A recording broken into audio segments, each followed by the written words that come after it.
Hi, Quentin Brown here again with our next tutorial on RSS feed. In the workbook, we've got quite an interesting article discussing RSS feeds and whether it's important to have full text or parcel text feeds.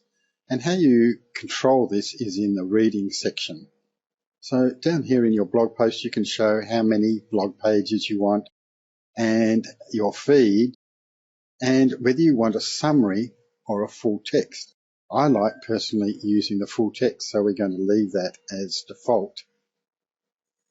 And what we need to do is we want to go to our plugin called Feedburner, and we want to create a feed for Feedburner. So the first thing you need to do is go to Feedburner, but you can click on here first and log in and set up an account.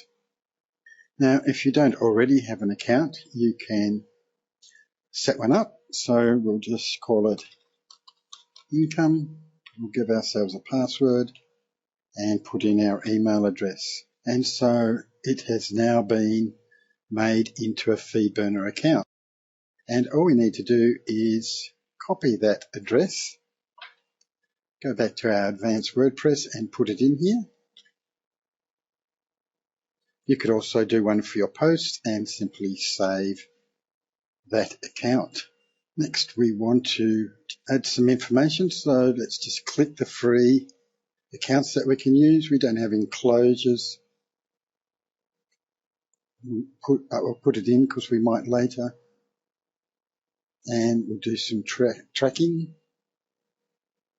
And so now we've got our Feedburner in there. We can now also go through and optimize. And here are a whole lot of different things we can add into our feed if we want to. But it's done most of the hard bits for us. And it has a whole lot of different things we can add into. I'm just going to go back and add some of these extra functionality to my feed.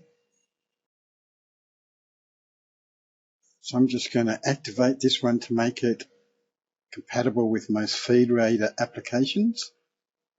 So what I do is I click on this reader, our RSS link, and this has taken us to our Feedburner program, and people can now add it to their reader they like. And as you can see, all our information is in there,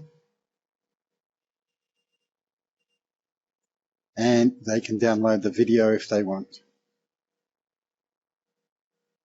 They can then add that to any reader program they have. If you use, say, Google Reader, you could just click on the Google and it will take it to the reader for you. I like to read mine on my desktop, however, so I have a reading program called Reader. So I'm going to go to that page now,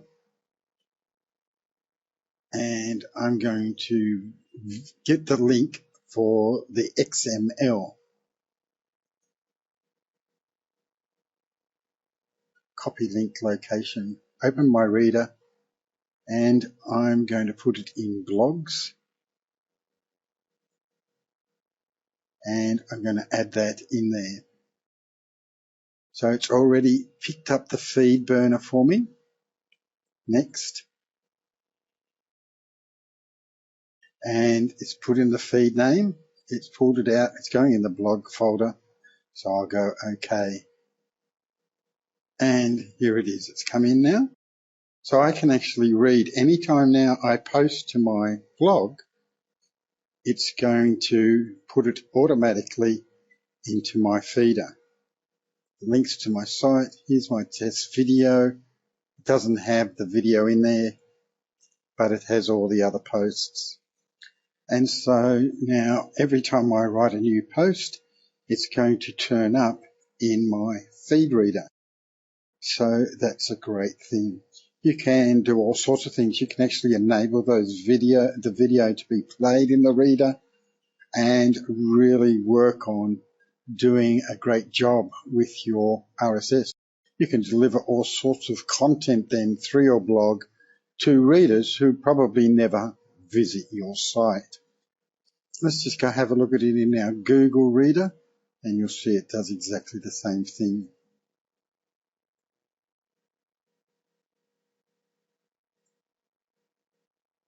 So Google does the same thing.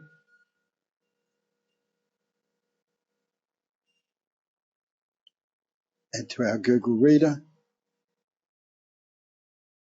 And all you need for a Google Reader is to have an account with Google, which I suggest you do, as they have some excellent tools in there for you to use in your blogging to check statistics, etc.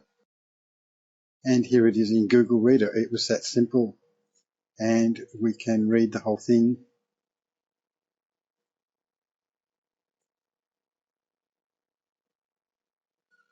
And so the beautiful thing is now that we can go back to our Feedburner and log in.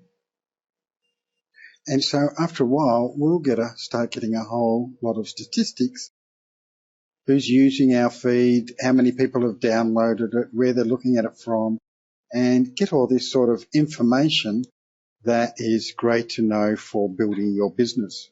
So that's how RSS works and how you can get a whole lot of statistics from people reading your blog that never visit. The next one we're going to look at is how to set up your 404 pages. And this is a great way to get more traffic as well.